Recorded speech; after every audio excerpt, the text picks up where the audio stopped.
Keep in touch with the Wolf Connection podcast on our Instagram handle at the Wolf Connection Pod, or email us your questions, comments, and guest ideas to podcast@wolfconnection.org. Thank you for your support, and howls to you all. Welcome to the Wolf Connection podcast. I'm your host, John Kaufman.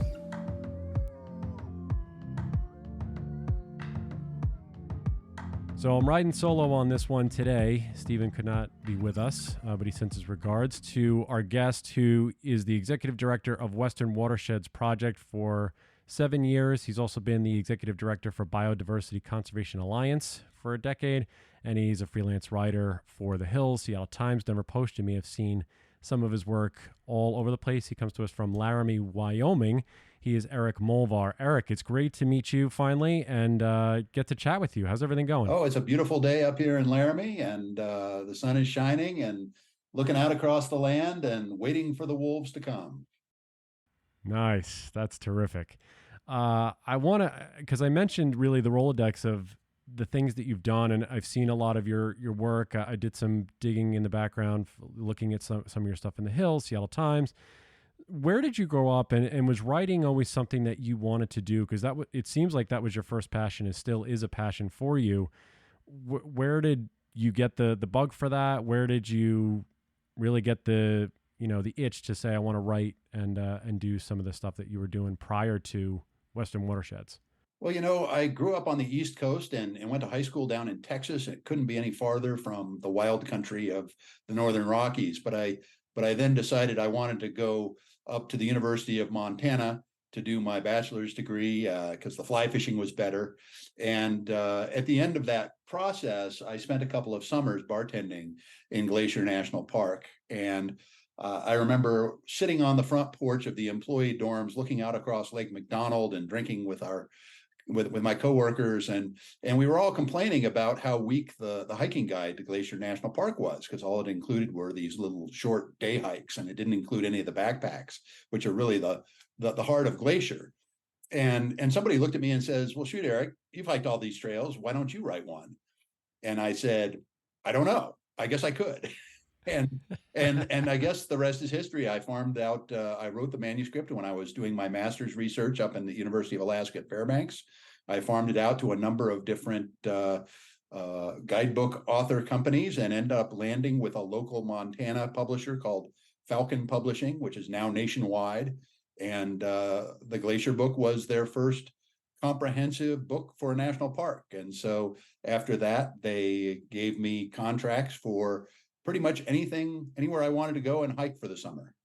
Nice, because I looked up I think, how many books do you have? I think, is it 16 hiking books that you've written? It's 16 or 17, and a few of them are out of print, but most of them are still in print, and so it keeps me busy to try and keep those books current.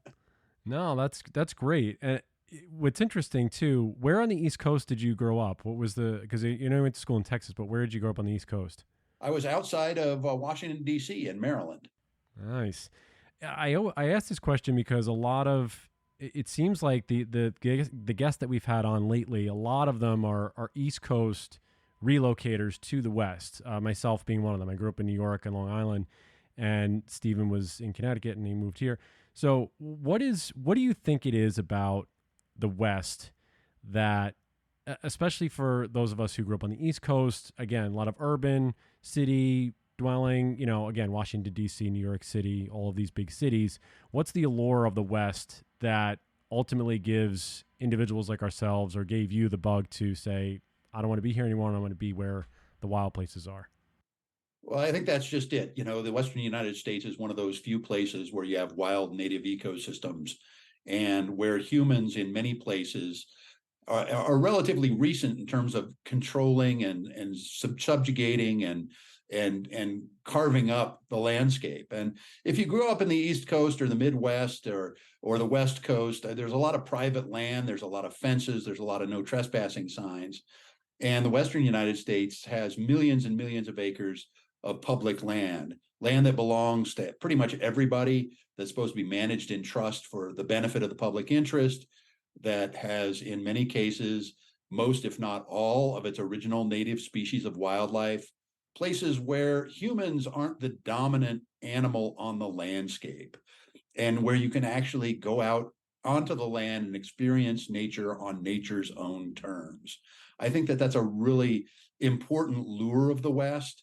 And the Western United States is significant, not just for the United States, but for the entire world. If you look all around the globe, um, you find that human dominated landscapes are pretty ubiquitous everywhere. If you go to Europe, they have hardly any natural areas left, and they're busily trying to rewild what they have left and bring it back to a natural state. But here in the United States, we had these areas that, didn't get enough rainfall and didn't have deep enough soils and were never good enough to farm. And so the farmers didn't want to homestead it, and it was kind of left over. And the federal government ended up with that as the public domain. And many of these lands are much the same as they would have been before the first Euro-American explorers got here. And so you can experience a little window into, the beauty and the diversity of the natural world that existed before Euro-American conquest and Euro-American colonization kind of converted most of the rest of the planet into, kind of human dominated landscapes.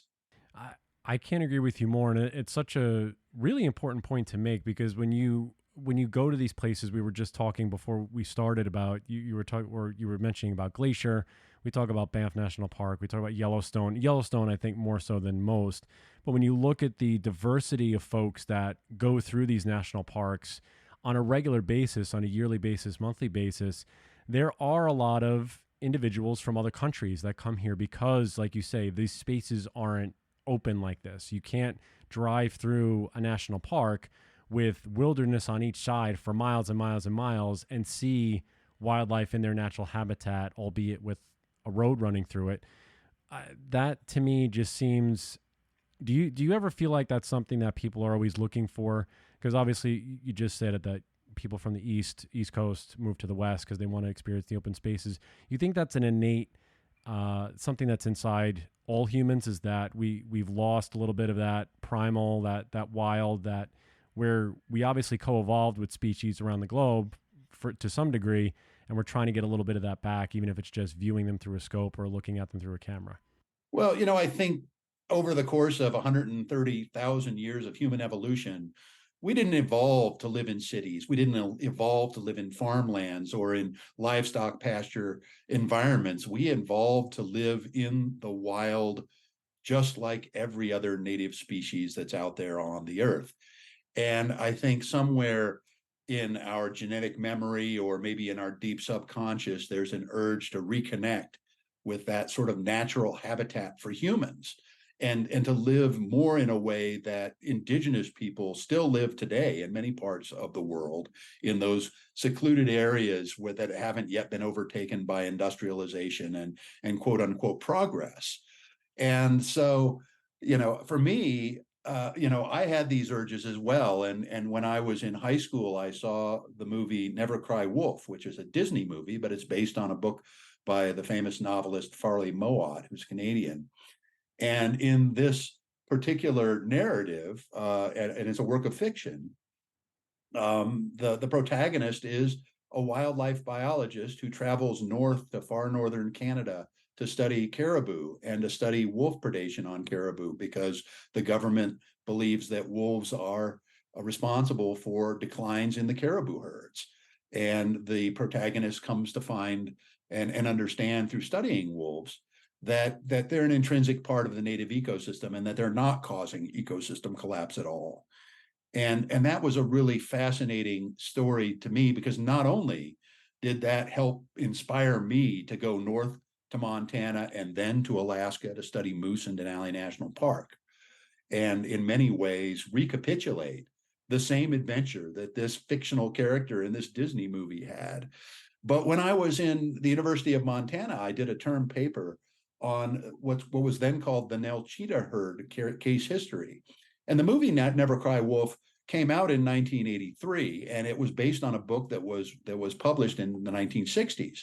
But it was in the middle of the 1980s, when I was in college in Montana, that Tony Bergerud and Vic Van Bollenberg were having this big blow up battle in the scientific literature over whether wolves were causing the decline of the Nelchina caribou herd in central Alaska. And what they ended up finding in the end was Van Bollenberg finally ended the argument by finding that even though the the decline of caribou was correlated with high wolf population densities, it was actually a series of heavy wet snow winters that depressed the caribou fawning rates or calving rates, and so you didn't have any reproduction for several years running. The Alaska Game and Fish Department didn't realize this and continued to authorize more than 10,000 caribou permits every year. So they were harvesting big numbers of caribou on a declining population, which is a surefire recipe for driving your population down. And it wasn't the wolves at all. And in the end, it was Van Bollenberg who won the argument in the scientific literature, and Tony Bergerud, who up to that point had been the world's leading caribou biologist, that basically kind of destroyed his own credibility by hanging on to this narrative that it was the wolves' fault after it had been disproven. And then when I went to Alaska to do my master's research, I ended up doing field research with Vic Van Bollenberg on moose and publishing one of my papers with him. So it was this strange art, life imitating art exercise. Yeah. That's incredible, and it's a full circle moment for you for seeing the film, and then you're in there doing the work. Why do you think it is that, and it just seems like this narrative, and I hate to, we sort of beat the drum a little bit, but it's just the more individuals we speak to, the more science that we hear, it really just seems that the wolf, for whatever reason, and there are other predators, obviously lion, bear, that predate on these ungulates. We're talking about caribou, deer, elk, whatever it may be. It really seems to always fall to the wolf, and they become the blaming party. Why do you think that is? Was in your experience throughout your career, and we'll get to Western Watersheds Project in a minute, and your professional conservation advocacy, but why do you think, is it simply just the fact that it's myth, legend, generational from Europeans moving across the West, Americans moving across the West and carrying these things? Or is it just a human dominated mindset where we need to control everything everywhere? Well, I think it's both, and it's all rooted in those European folk tales of the big bad wolf dressing up like grandmother and threatening to eat Little Red Riding Hood, and the idea of the big bad wolf huffing and puffing and blowing the house down for the three little pigs. We are raised from babies with the idea that wolves are the bad guy. And this kind of message repetition gets into your brain and is difficult to let go of. And it makes it very easy for the modern day enemies of the wolf, like the livestock industry, in some cases, the state game and fish agencies, who want to maximize the number of huntable big game species. It makes it easy for them to gain traction for this idea that, wolves are the villain that needs to be controlled or managed. But the reality is that wolves are a territorial predator, which means that they manage their own population density through territoriality. And if wolves get too dense, then the young dispersing juveniles won't be able to find a territory to occupy, and they'll die or be killed by other wolves. And so consequently, wolves actually need no human management. But going back to the mythos of the formation of the United States, the frontier and the settling of the frontier was very much all about the taming of the wilderness, the elimination of the scary animals that might be found there, the grizzly bears, the wolves, the bison, those things that weren't compatible with the agriculture of the time. And that manifest destiny, that idea that the earth was out there for humans to dominate and control. It goes all the way back to the Bible. If you look in Genesis, it talks about dominion over the birds of the air and the beasts of the field. And so that's baked into the kind of formative culture of white Euro-American expansion into the West. And so the idea was, let's eliminate all the vestiges of all of those animals that get in our way. And the wolf was enemy number one for these livestock and farming interests that were moving in and displacing and replacing the indigenous people that for, since time immemorial had lived together with wolves, coexisting with them. And one of the things that I think is one of the great ironies that today's biologists and conservationists have to kind of hold in our minds is the fact that these indigenous cultures that had hunting and gathering subsistence economies had a culture and philosophy that allowed them to coexist with all the native wildlife in a manner that was so much more successful than anything that modern society, with all of our wildlife management studies and science and techniques and tools in the toolbox, have ever been able to replicate. We've never been as good at conservation as those original Americans that were here before Columbus. I just want to go back really quick before we continue on this point. What was it like? Because this, I think, ties back into this. The fact that there was a war scientifically. I'm going back to the caribou point that you were making earlier, and remind me of the biologist that you worked with. His last name? Van Bollenberg. He was Van Bollenberg. So researcher. Yeah. So when you see this play out in real time, and the fact that there is someone who is making the counter argument that there are other factors that could be factoring into this, what was it like? What did you take from working with him and understanding the land, about understanding the factors that go into these complex ecosystems? Because it's not just X or Y, there are probably other factors that go into it. So what did you take from that experience, not only from seeing it play out in real time, but then working with him and then being able to take away from that research that you ultimately did with moose and understanding the complex ecosystems that you're ultimately studying? I think that the primary thing that I took away from my scientific research in Alaska with Vic Van Bollenberg and with Terry Boyer up there was that with science, you're there to ask a question and test the hypothesis of what you think is going to be the answer.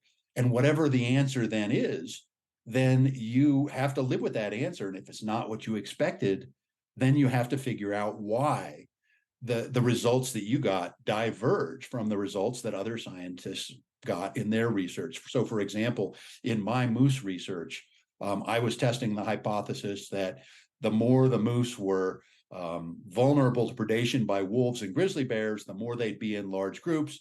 And the thought from the British bird biologist was that these groups form because if you have many herbivores, a few of them can stand sentry while the rest of them eat, and they can spend more time eating.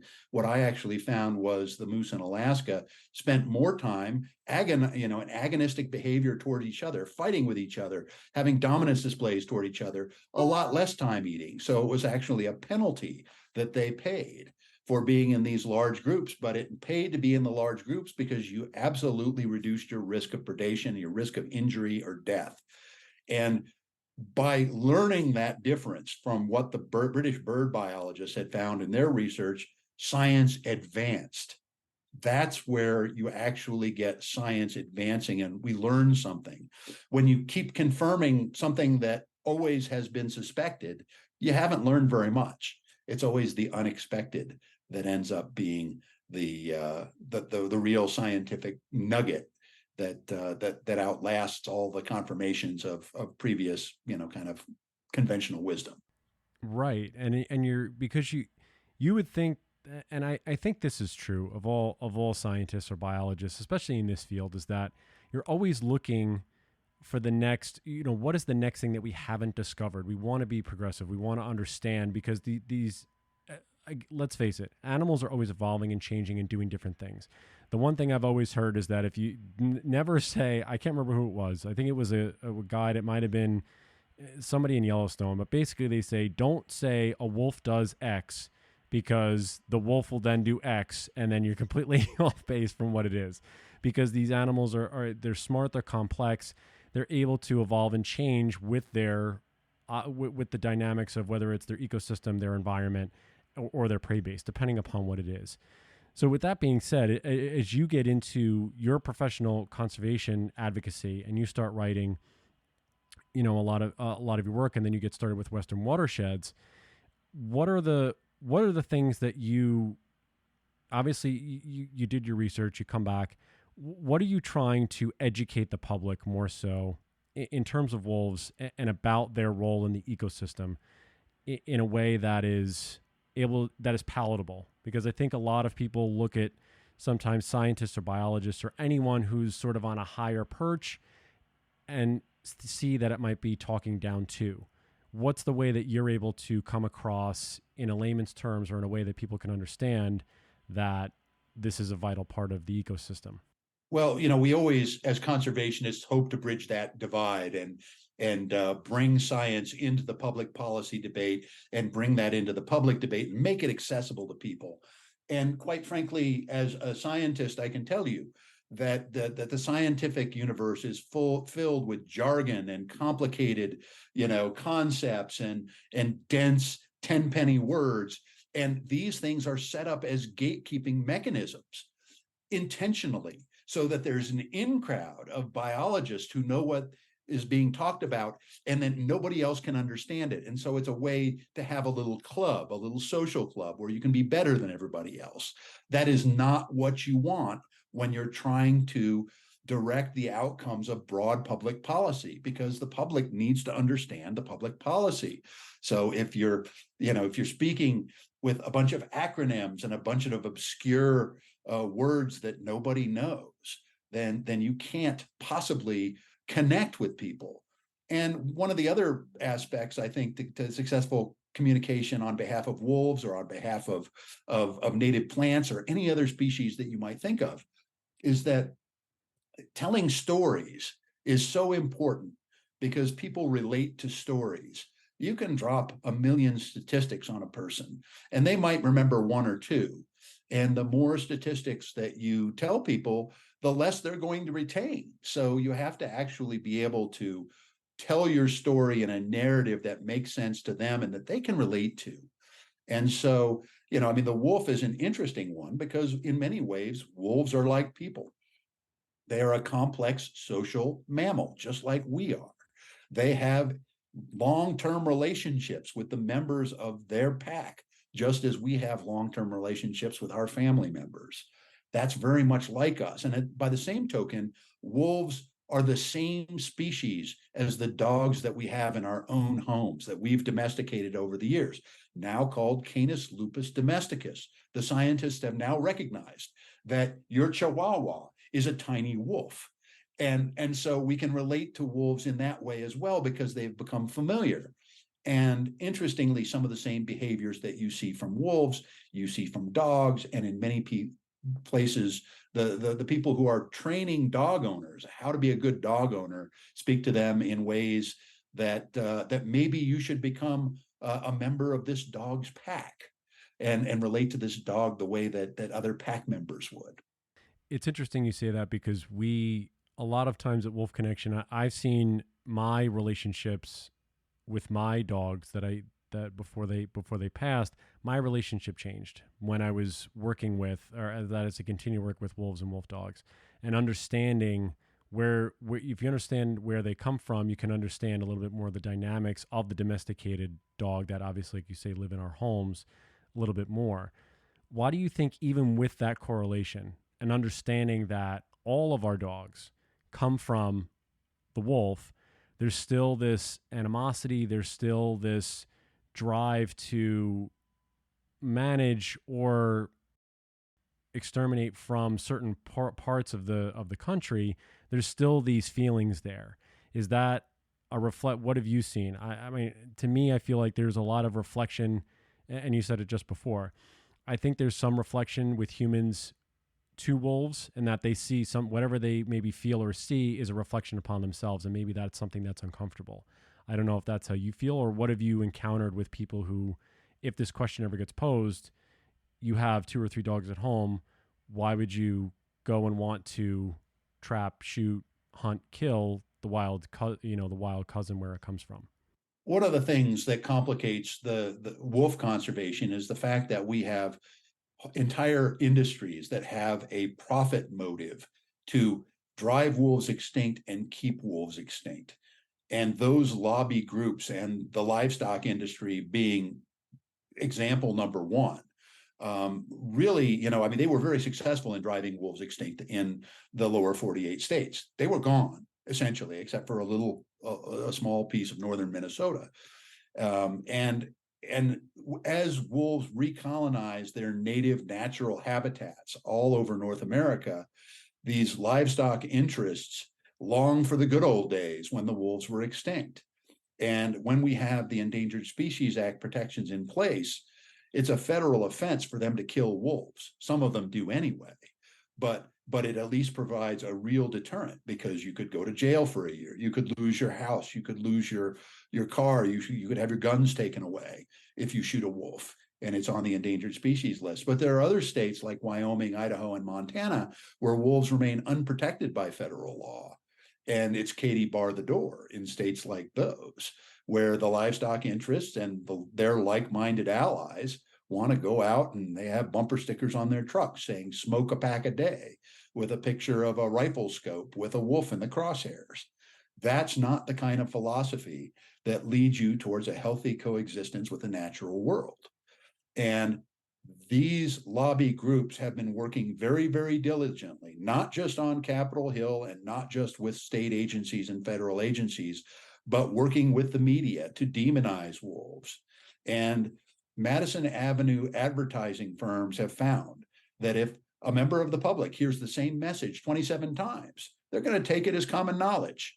And they're going to think, well, everybody knows that. Well, wolves are bad, or wolves kill all the elk, or we have to manage wolves or they'll be out of control and we'll have wolves killing, human children or something. And none of this has anything to do with reality. But if you can repeat the same lie 27 times, you can convince members of the public. And that's what's happened to North America over the last 150 years, is that the enemies of wolves have dominated the conversation to the point where a lot of the public has been bamboozled into this idea that wolves are bad for the native wildlife, instead of recognizing that not only are they not bad for the native wildlife, they are the native wildlife. And when wolves came back to Yellowstone in the mid 1990s, there was an ecological renaissance, the likes of which hasn't been replicated anywhere else in North America, where you have these healthy, native, vibrant ecosystems that have abundant bison, abundant elk, abundant wolves, abundant grizzly bears, and you have healthier vegetation systems because of a trophic cascade of returning balance between the elk and the wolves and the vegetation. I want to say, because the last episode we just recorded and released, we spoke with a group up in Canada that did a national survey, which to Stephen and I was incredibly informative. And from what we gathered there, they said 70% overall think positively of wolves. And there were other statistics that they put up there, and there were some that the wolf is an iconic species. It's thought of as an iconic species up in Canada. A lot of individuals have over 50% said they would live within a very short distance, 20 kilometers or whatever, from wolves if they knew they were there. Why do you think there's a shift? And I'm not saying Canada, I'm sure everybody has their issues, and we've spoken with individuals over in British Columbia about the way that they're culling wolves and things of that nature. But why do you think the populace in Canada has this different view set just over the northern border as opposed to those in the West? And I'm sure you just detailed it, but what might be the difference? Are we not educating at a young enough age to talk about these biological, trophic cascades, iconic species, understanding how all of this measures down? Do you think that's part of it? I think it's even more basic than that. I think that it's humans naturally fear the unfamiliar. And when I lived in Alaska, there were wolves everywhere throughout the state, and everyone in Alaska lives within 20 miles of a wolf.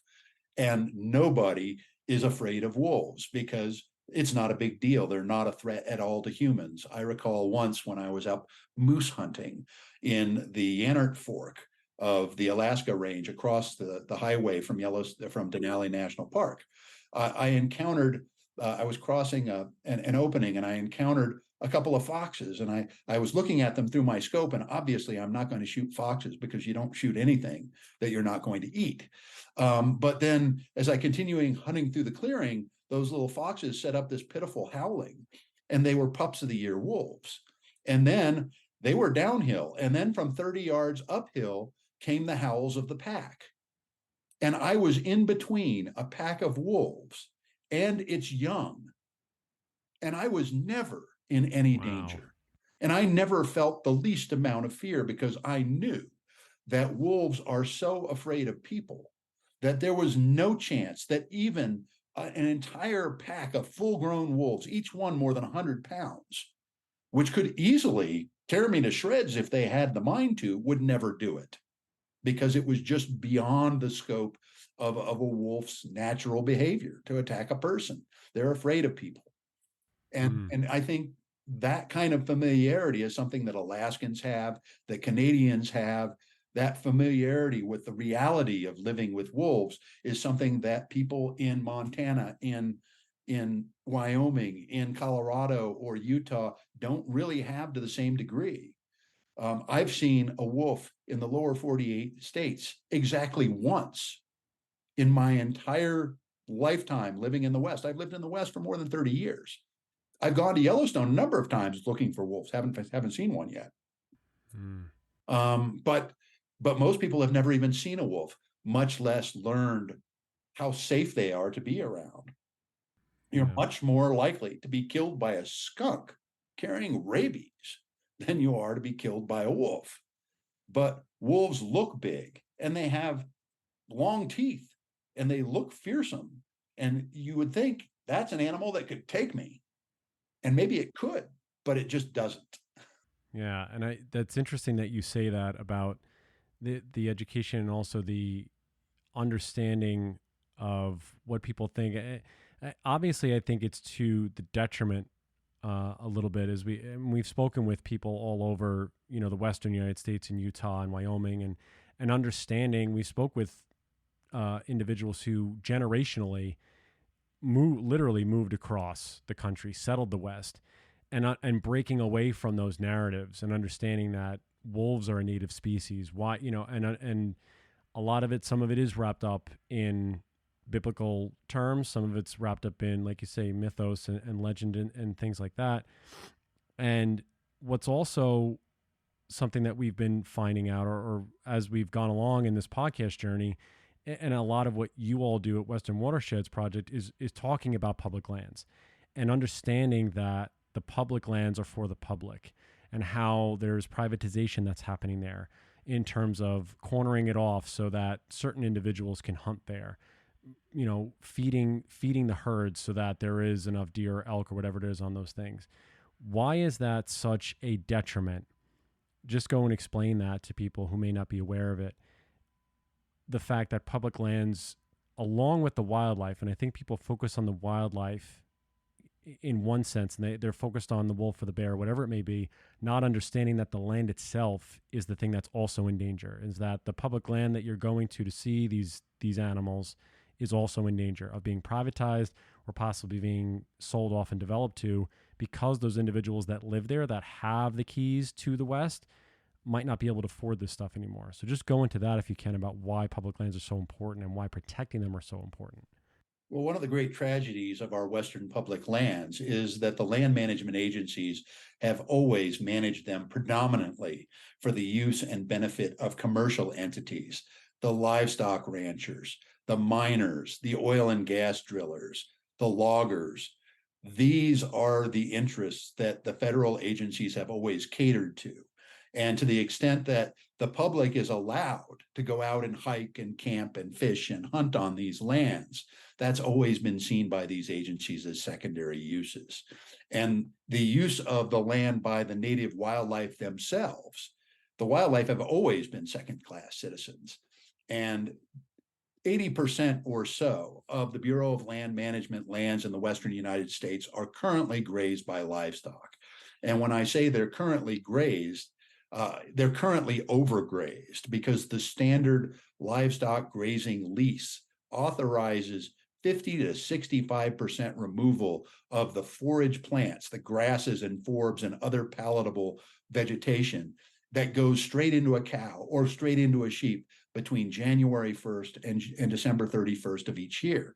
That leaves less than half of the vegetation for every other large herbivore that's out there, which can include elk and deer and bighorn sheep, which can include pronghorns, include in few places wild horses. And it also includes things like jackrabbits and mice and pocket gophers and prairie dogs and grasshoppers and Mormon crickets. And all of these herbivores that are out there basically get the leftovers after the livestock industry has allocated the majority of the forage base.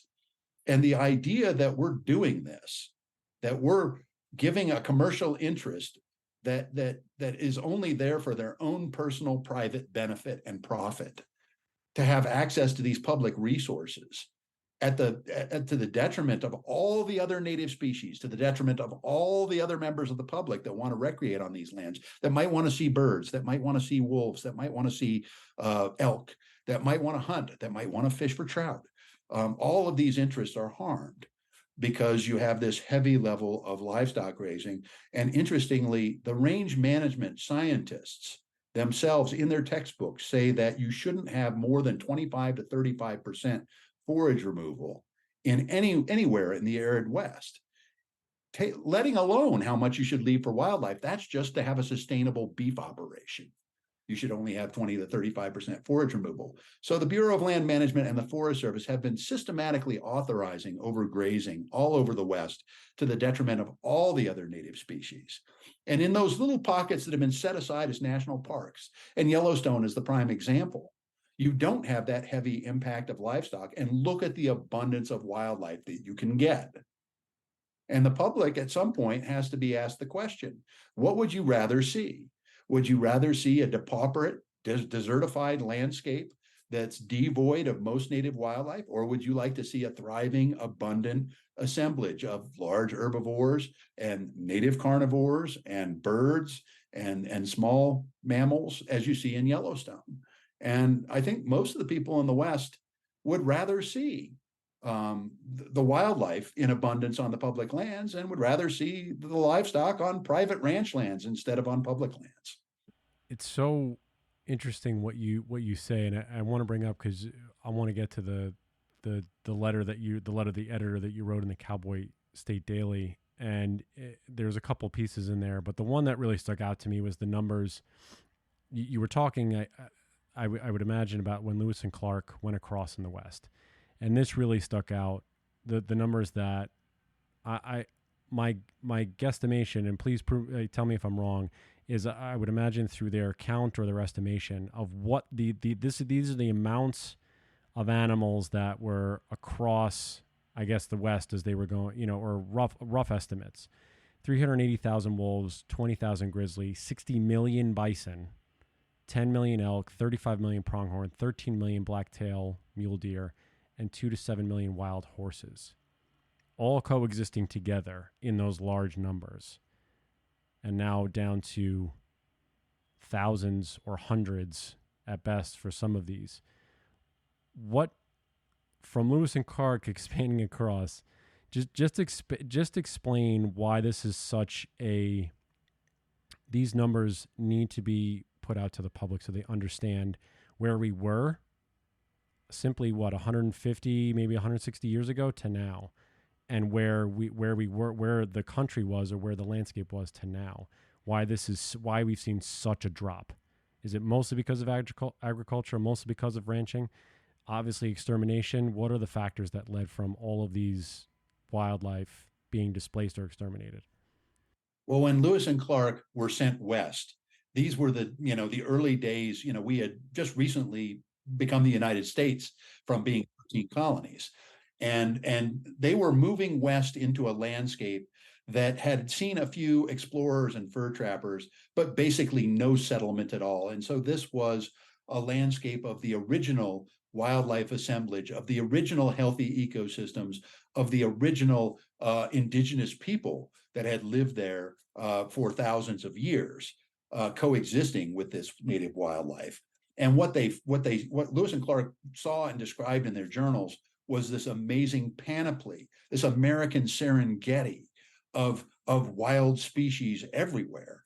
And you had 60 million bison and you had 10 million elk, which is 10 times the number we have today, living side by side with 380,000 wolves, based on the scientific estimates of how many wolves were there at the time. And what it illustrates is that 380,000 wolves in the continental United States was not overpopulated.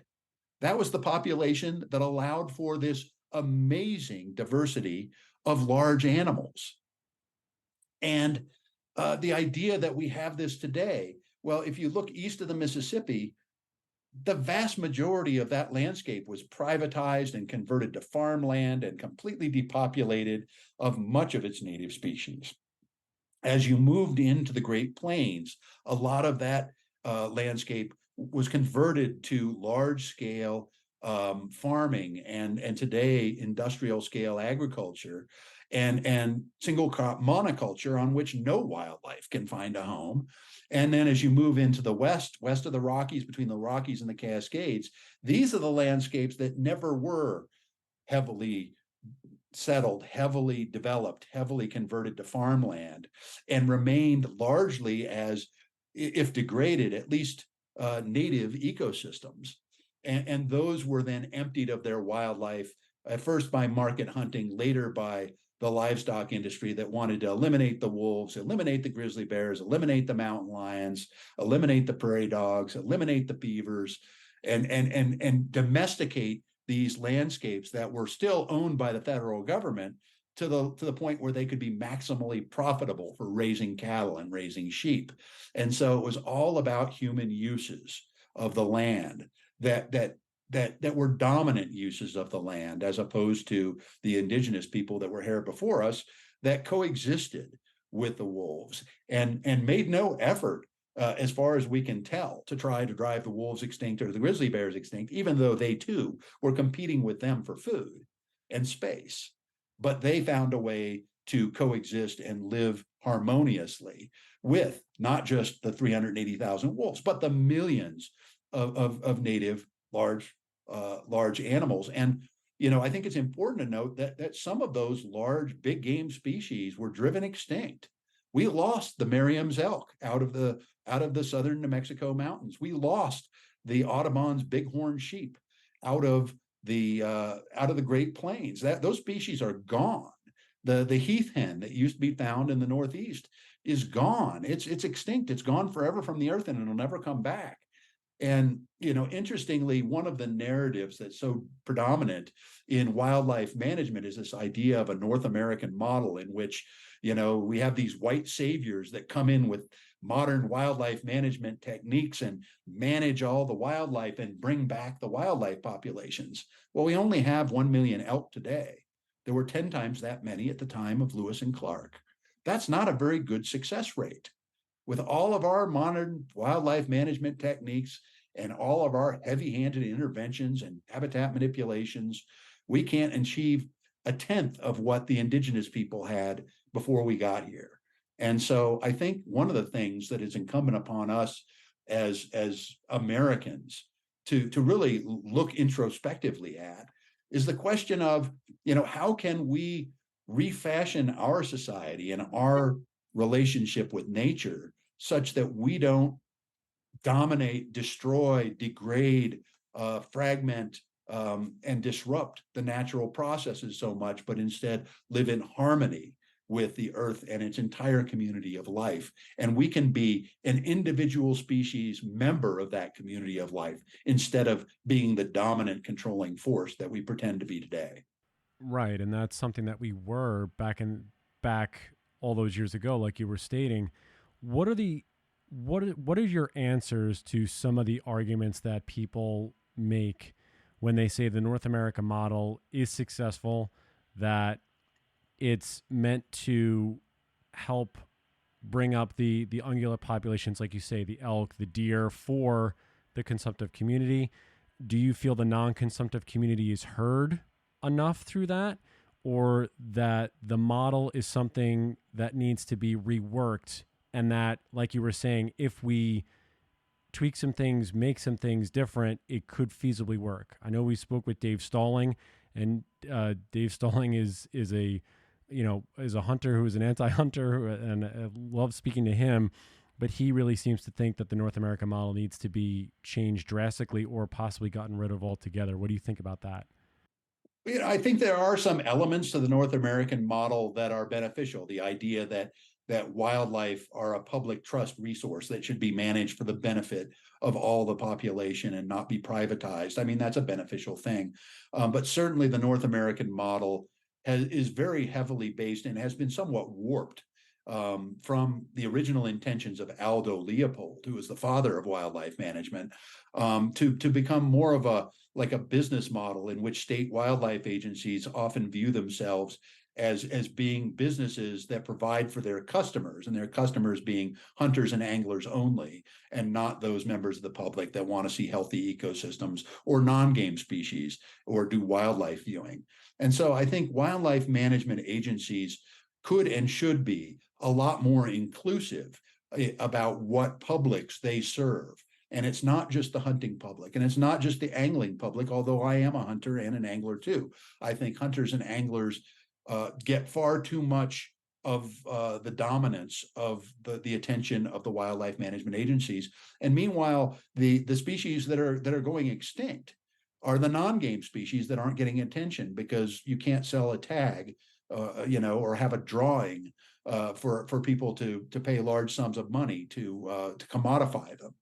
And so, one of the things that I think Aldo Leopold would be probably spinning in his grave about is the idea that that wildlife are now looked upon as a financial resource rather than a species in a community of interdependent, ecologically, knit together species, each one of which plays a key part.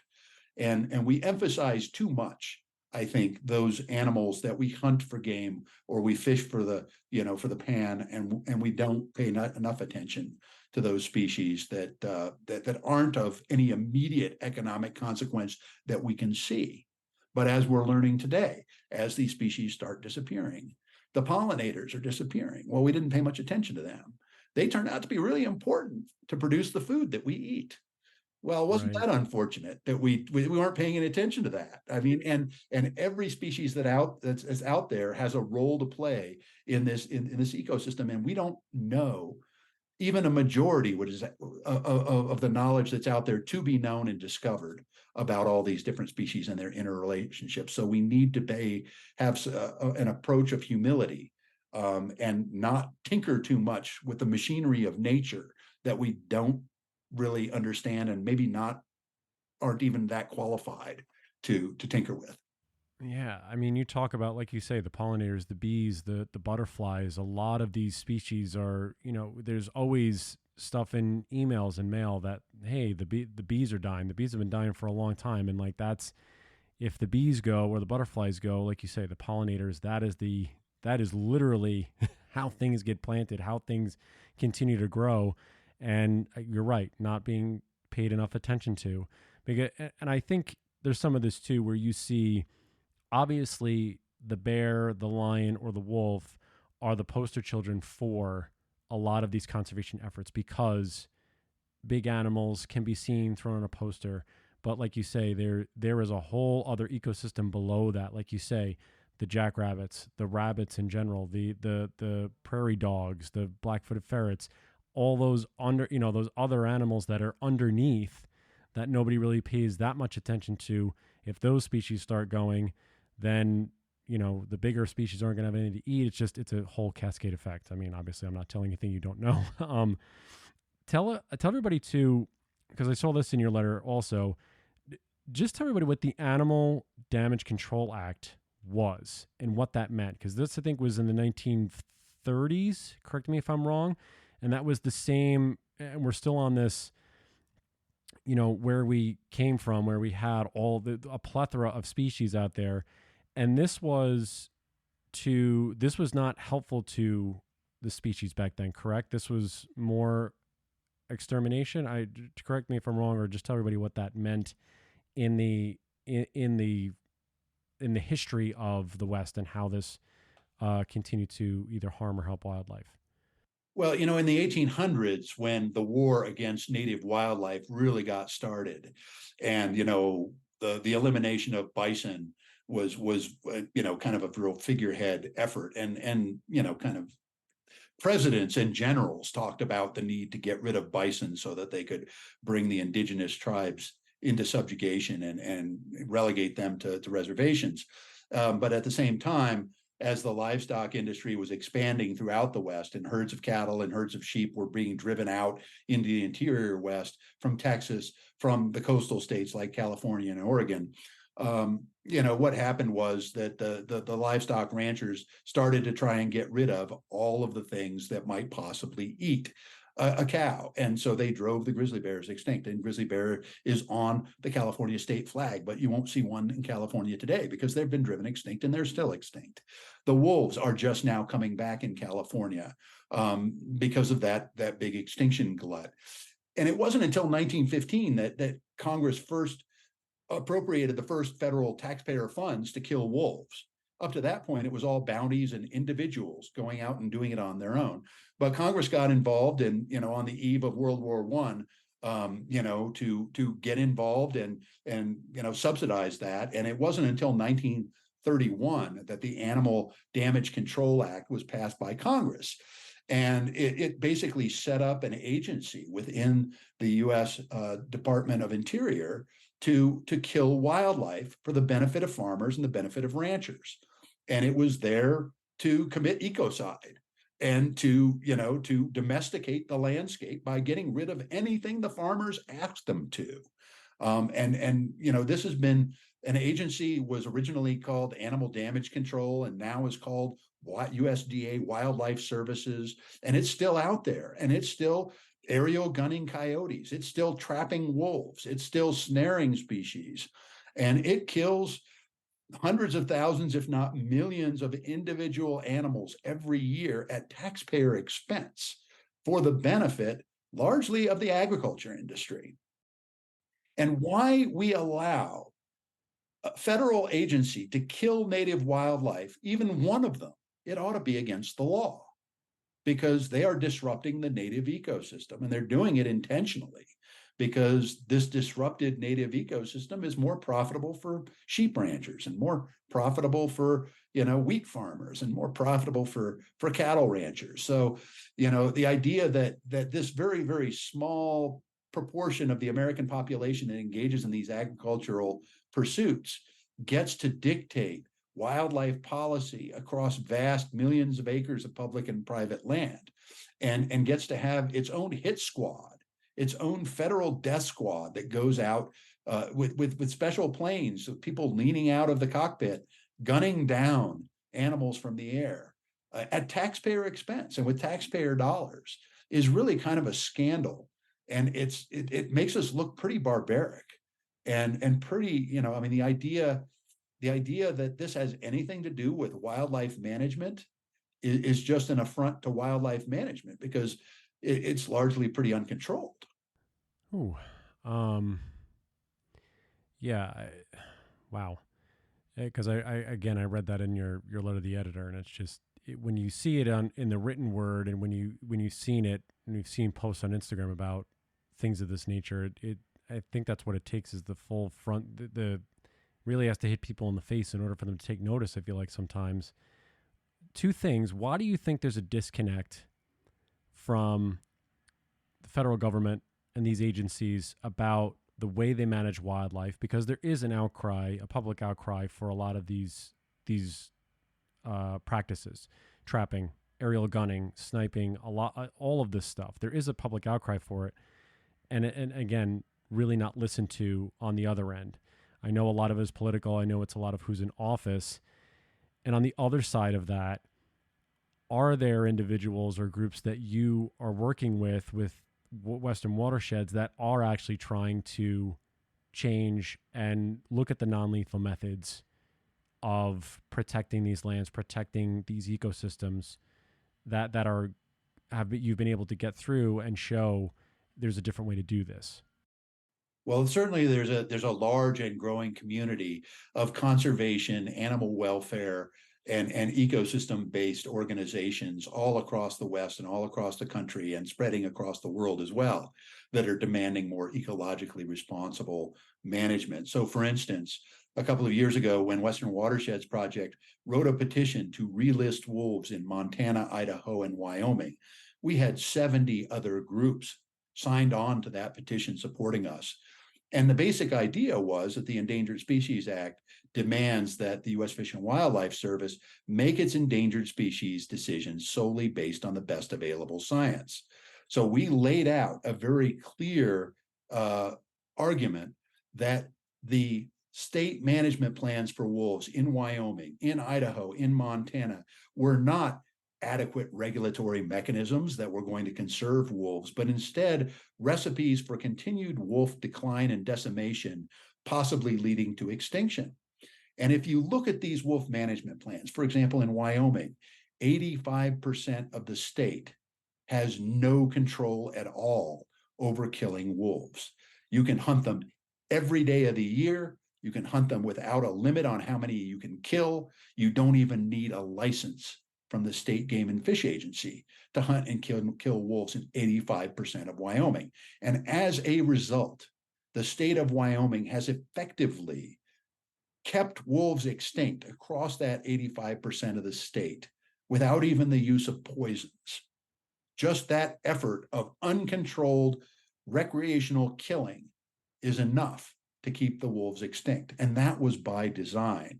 And only in that little 15% of Wyoming, that's the wilderness areas surrounding Yellowstone National Park, do wolves survive.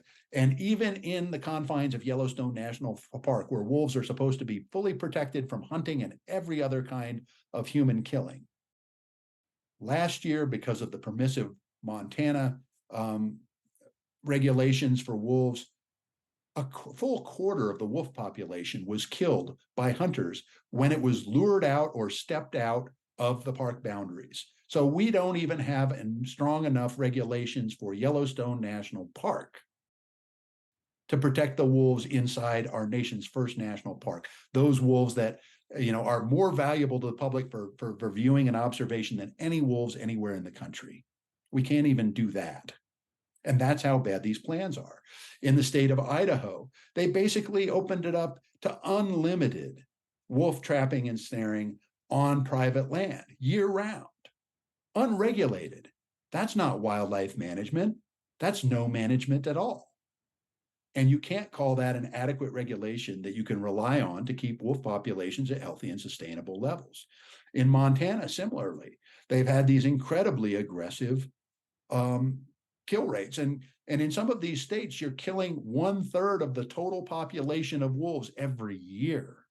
1/3, 1 out of 3 wolves is getting killed or trapped, shot or trapped every year. You can't call that sustainable wolf management. So we brought that in front of the U.S. Fish and Wildlife Service. And now the U.S. Fish and Wildlife Service gets to have a reckoning within itself, because this is an agency that has been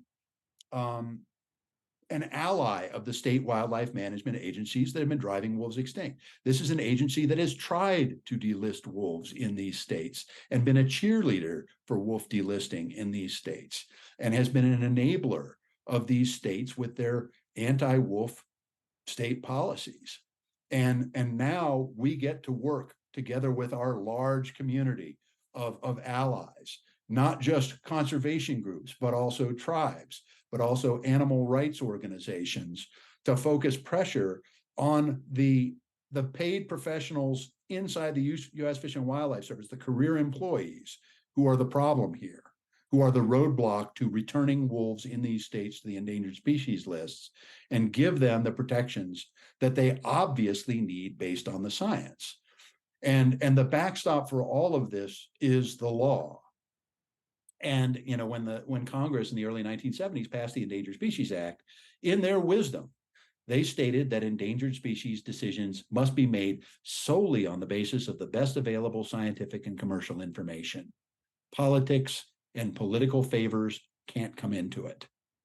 And yet, for wolves today, that is what's driving the U.S. Fish and Wildlife Service, in our view, because they have had all of the plans of all of these states put in front of them in these listing petitions, in one case, an emergency listing petition, and done nothing as so far to rectify the situation. And this is a miscarriage of justice that cannot stand. And just as our organization and multiple other organizations in our plaintiff group and other organizations in other plaintiff groups were able to successfully overturn the delisting of wolves outside these three Northern Rockies states under the Trump administration, we were successful. We won in court. We're laying the groundwork for the next court battle, if it comes to it. And the question is for Joe Biden and for Deb Haaland and for Martha Williams at the head of the Fish and Wildlife Service. Do you want to be told by a court that once again the U.S. Fish and Wildlife Service isn't doing its job, isn't following the best available science, is pandering politically to these anti-wolf states? Or do you want to turn the page and actually get back to the business of protecting and restoring endangered wildlife, which after all is the U.S. Fish and Wildlife Service's mission? I can't agree with you more. And I know that they were supposed to come out with a ruling. I believe it's well over a year and a half, still waiting for that report to come out. And like you say, I would equate this to, if you're handing in a term paper and it's, well overdue, so there has to be some sort of consequence to not doing your job or not giving even if it's, I just don't understand why it takes so long. I understand why, but I understand the reasoning, but for it to sit and not have a determination on this topic, which is so divisive, and it really shouldn't be as divisive as it is, but we get ourselves in these lanes that unfortunately there's a lot of, I'll say yelling in quotations, a lot of yelling back and forth at each other. And we are more alike than we want to admit. And I really think that there is a way forward, but there's not enough people that want to get it. Not enough of the right folks want to get in the middle, in the radical middle space and say, look, we can come to terms with things that we can hear all sides, make a determination so that we can have these flourishing ecosystems and these individuals who are ranching or have livestock raising are able to use these non-lethal methods so that they can continue to make a living. Because let's face it, a lot of them are on the land that if these operations go under, I'm talking about not like the mass production, the huge, mega farming. I'm talking about the people that actually, are use, have these acres of land in the West that if they lose their land, we got trouble because someone will come up, scoop it up for pennies on the dollar, and there will be development. And we will not have these public places or these public spaces anymore, this public land anymore. Do you agree with that sentiment to a degree, or do you see that there's some sort of light in there that people are starting to come to the realization that we need to come together and that there is compromise and there's ways to be able to coexist like the indigenous peoples used to with all of the wildlife around them, with wolves, with grizzly, with lion? I think that the livestock industry's protestations that wolves are, an existential threat to their operations and their profitability are just exaggerations. And you can just look at the Yellowstone ecosystems. The proof is in the pudding. In the 2015 data from Wyoming, Montana, and Idaho, in the area that was occupied with wolves, there were 1.6 million cattle in that area. Of those 1.6 million cattle, 148 of them were confirmed to be lost to wolves. That's 1/100th of 1%. That's hardly any. That's not even enough to be worried about. if you're a livestock operator. And if you look at Montana, and if you look at Wyoming, and if you look at Idaho, those lands around Yellowstone National Park, those ranchers are doing just fine. And those ranchers are not going out of business, and they're not going anywhere. And their cattle are just as abundant as they always have been. And wolves have had no significant impact on their operations. And so for the livestock industry to pretend and to tell the public that wolves are this terrible, unbearable burden for them to try and work with is just fundamentally a dishonesty that our society can't afford to tolerate anymore. And so as wolves come into places like Colorado, where wolves haven't been since the 1940s, we're trying to bring these realities to the ranchers of Colorado and let them know that, hey, look, the odds of your cow being gobbled up by a wolf are astronomically small. And yes, there have been in Colorado, from those few wolves that have come down, a few losses of cattle and calves. A few have happened. And so there will be some. And the idea is, well, if you're a rancher and you're raising your beef, that, the end goal of that head of beef is going to be to go to a slaughterhouse. And it ends up on a wolf's dining plate instead of in the meat department in your local Safeway. If you are made whole because the state agency or a federal agency gave you a compensation that was equal to, or in many cases, even greater than the value of that lost cow, then you should just take it as, that's the cost of doing business, and you're not actually losing any money. So you can coexist with that from a business standpoint. So if we can move it out of the realm of, kind of the emotional investment in keeping wolves extinct, move it towards a business model where cattle operators and sheep operators, can recognize that they can continue to operate and be profitable with wolves or without them, then I think that we've won the battle. And all of this overheated emotional rhetoric on the part of the livestock industry, crying that the sky is falling, it has no reality. And to the extent that we continue to feed into that, into that narrative by giving it legitimacy, I think we're hurting the public, we're hurting our decision makers, and we're certainly hurting the native wildlife. What do you give? What's your level of optimism for Colorado, the reintroduction, for the studies that are going to happen over the next 5-10 years, whatever it's going to be? How do you think that's going to go? Do you think they've done the due diligence? We've spoken with a lot of people from Colorado on all sides. We went to Aspen. We did an event there, part of an event to talk with individuals from all sides. It seemed fairly positive. It seemed as though there was, everyone's willing to talk and to, have some compromise one way or the other. What are your feelings on Colorado as we're literally months away from, if hopefully Colorado can acquire the first set of wolves and paws on the ground by the end of the year? I think the wolf reintroduction in Colorado is going to be a major success for Colorado, and it's going to be a major success for wolves.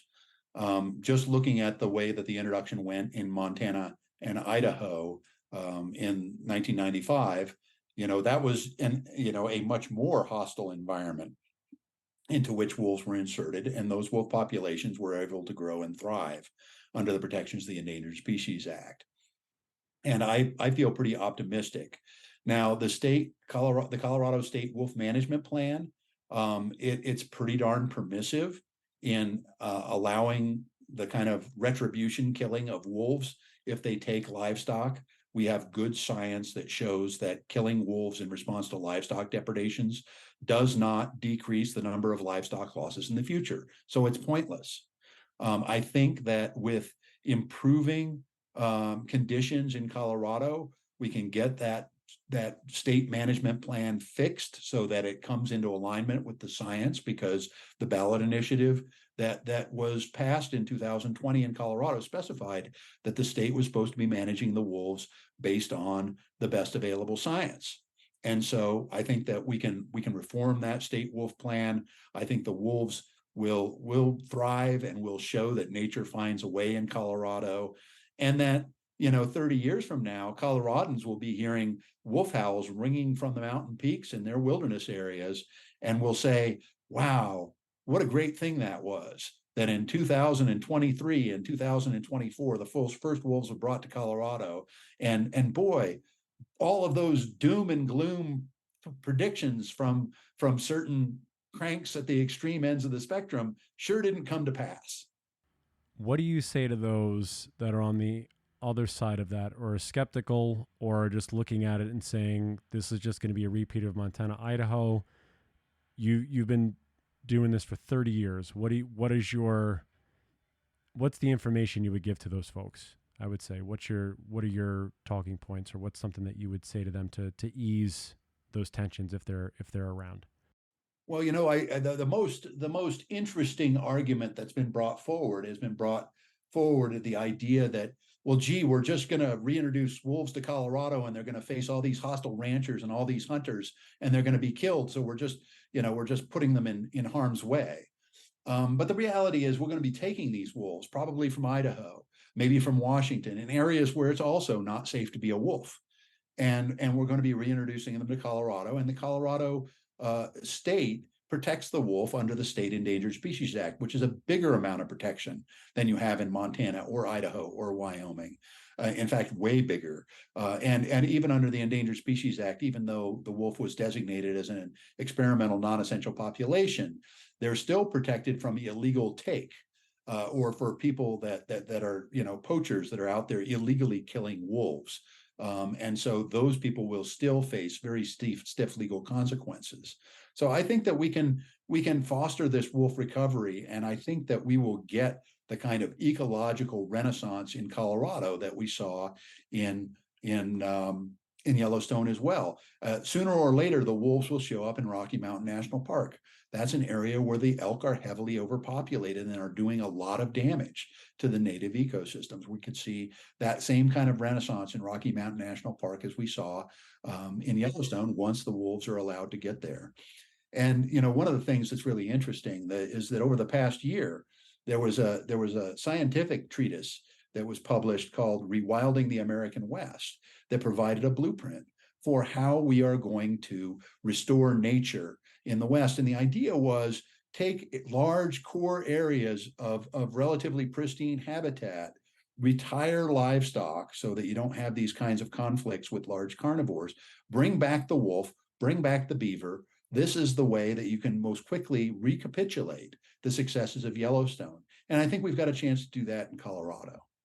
Future of wolves in the West, Erik. Where do you think it all stands? Because there are so many things going on in so many different states.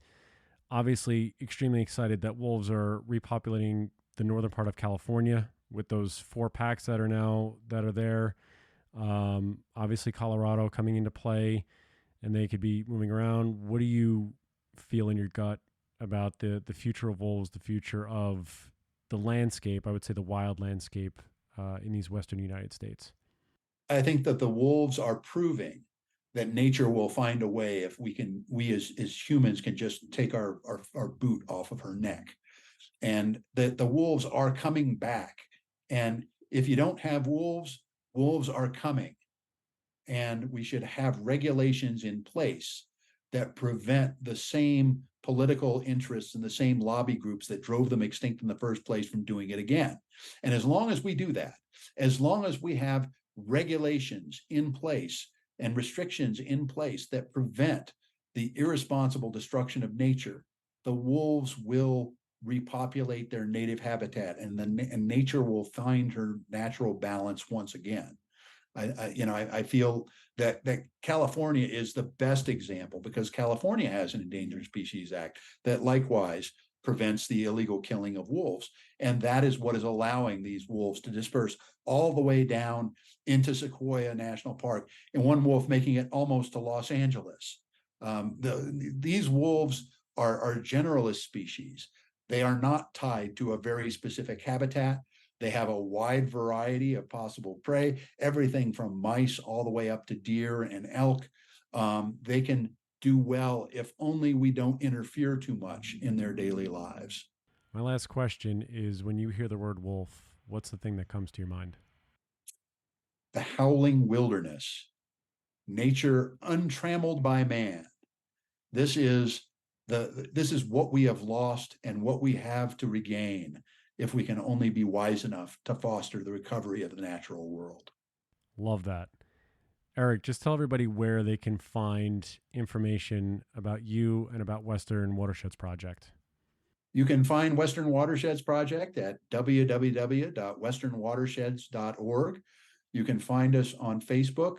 We are occasionally posting on Instagram. And, just one of the things that all of your wolf lovers can do is just set up a Google alert on Google News to alert you to news on wolves. And you'll get all kinds of news on wolves from many different groups that are working together and individually to foster the recovery of this magnificent animal all across the country and all across the world. This is a nationwide movement. We can't be stopped. The wolves can't be stopped. And we encourage everybody to join in the celebration, because this is a major environmental victory, perhaps the biggest victory that our generation is going to have. Erik Molvar, man, thank you so much for the history lesson, for giving everyone the information that they need, and really being a steward of the planet, the earth, for wolves and for all wildlife. It's great to have you on the front line to make sure that everybody gets the knowledge that they need. Thank you so much for your time and for being here on the podcast. Really appreciate it. Well, it's a privilege to be able to work for my living, trying to protect and restore nature. And thank you very much for promoting and for publicizing these important issues to your audience, and for having me here on the podcast. You got it. Anytime. You're welcome back anytime. Just hang on 1 second when we sign off. We'll be with you next time, everybody. House to you all out there. Bye, everybody. Looking for more information about Wolf Connection or the podcast? Please visit our website at wolfconnection.org, where you can donate, sponsor a wolf, or become a volunteer.